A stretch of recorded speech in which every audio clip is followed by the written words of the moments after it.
Bueno, mucha atención porque la apnea del sueño son esos momentos donde la persona deja de respirar cuando está durmiendo. ¿Y qué es lo que lo causa? Bueno, los factores son muchos, desde que la mandíbula sea pequeña, ¿verdad, doctor? Incluso obstrucciones en la nariz, bueno, una serie de factores que van a incidir en que esta situación se pueda complicar. Pero ¿cómo se trata? ¿Qué es lo que hay? ¿Cuáles son las novedades del mercado? Hoy tenemos de invitado al doctor José Francisco Dítil, que es cirujano maxilofacial. Muy buenos días, doctor, y gracias por acompañarnos. Gracias, buenos días. Y también nos acompaña la licenciada Cecilia Mora, que es terapista respiratoria, que también nos va a orientar y nos va a ayudar en este tema, doctor. Muchísimas gracias a ambos por acompañarnos e iniciamos con esos factores, ¿qué es la apnea y por qué lo provoca, tal vez, doctor?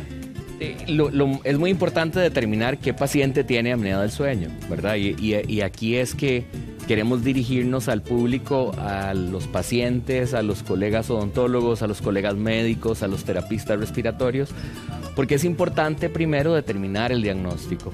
Hoy nuestra modelo, la licenciada le colocó el aparato de diagnóstico, que se llama el Noxa 3, que es un aparato que tiene la capacidad de contar los momentos en el que el paciente durante su sueño deja de respirar, ¿verdad? Los periodos de apnea que llamamos, y medir cuál es el efecto en la saturación de su oxígeno.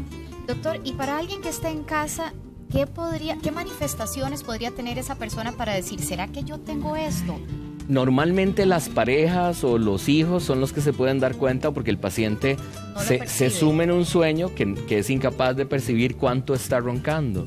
Pero es un ronquido que tiene periodos de silencio largos, de 10 segundos o más, con un arranque forzado que puede tener un soplido, que puede tener un ruido estrepitoso o un arranque lento donde hay trabamiento, ¿verdad? Ahora, mecánicamente lo produce la obesidad en algunos casos, pero hay pacientes no obesos con apnea del sueño, ¿verdad? Entonces ahí una característica, la circunferencia abdominal, las circunferencias del cuello, cuellos de más de 17 en hombres normalmente son los más propensos.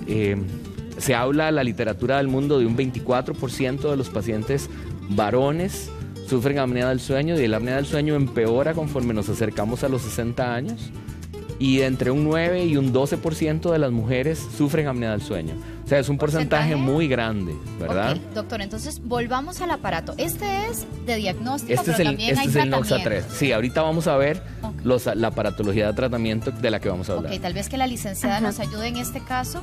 En este caso, bueno, el dispositivo lo que va a hacer en sí, como puedes ver, aquí tenemos una cánula nasal para ver cuánta cantidad de flujo es que sale del cuerpo del paciente, que además tenemos una banda, que ustedes lo pueden ver acá en lo que es el tórax, otra en el abdomen, que nos va a indicar cuánto se va a mover el abdomen y el tórax, y además tenemos un dispositivo que, como pueden ver, es en la mano, que nos indica la saturación de oxígeno y la frecuencia cardíaca de la paciente.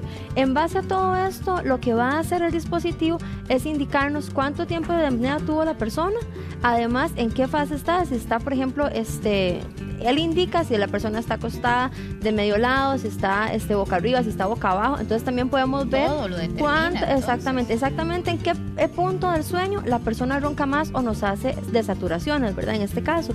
Y además nos permite saber si ocupa un dispositivo de avance mandibular, un CPAP o una cirugía.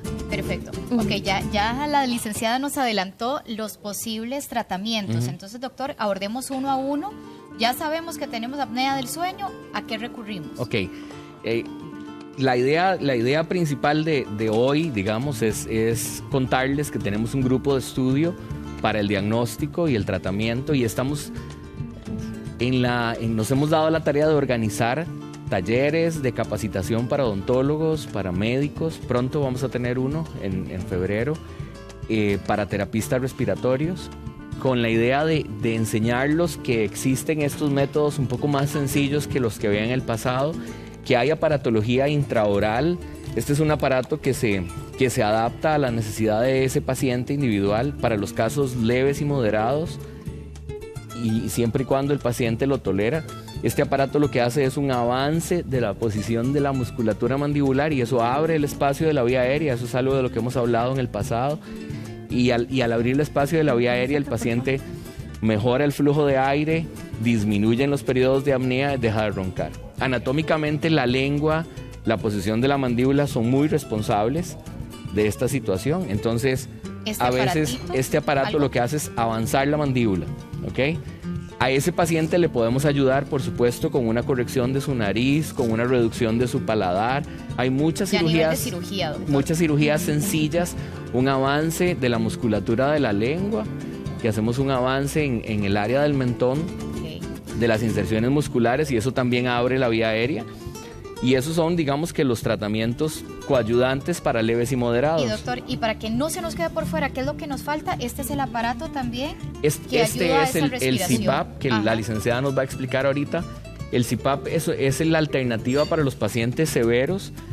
Este es una maravilla porque es chiquitito, es un poco silencioso. Yo no sé si lo puedes encender. ¿Y en qué consiste, doctora? Nada más para verlo e irnos con esta solución. Él lo que va a hacer es que nos va a entregar presión positiva en la vía aérea de la persona. Entonces va a evitar que haya un colapso de la vía aérea, es decir, que se cierre la vía aérea. Entonces él va a trabajar durante toda la noche. Tenemos diferentes tipos. Hay uno que se va ajustando dependiendo de la necesidad de la persona. Es decir, entre más obstrucción, más presión él le va a enviar. Excelente. Dependiendo del grado, hay momentos en los que no nos funciona eso, entonces tenemos que pasar a un CPAP puro, nivel, que es como se llama el otro modo, el que nos va a entregar directamente un flujo constante. Entonces es sumamente cómodo. Hay diferentes dispositivos, como puede ver, está lo que es el de nariz, está nariz y boca, y hay otros que se introducen en la nariz que también funcionan bastante bien dependiendo de la necesidad de cada persona. Muchísimas gracias, doctor, licenciada, por acompañarnos, a nuestra modelo paciente también, que nos está ayudando para que vean cómo funciona esto y que hay soluciones prácticas. Claro. Muchísimas gracias a ambos por acompañarnos. Gracias. Hasta luego. Vamos a hacer una pequeña pausa comercial chiquitita, se lo prometo, pero ¿sabe qué? Vamos a hablar de esos zapatos que pueden ayudarle. Yo sé que nosotras a veces como mujeres usamos un calzado que uno dice, uy, ya no aguanto. La idea es que el calzado que le vamos a mostrar a continuación le ayude a mejorar su salud. Así que no se puede ir sin ver estas novedades después del corte comercial.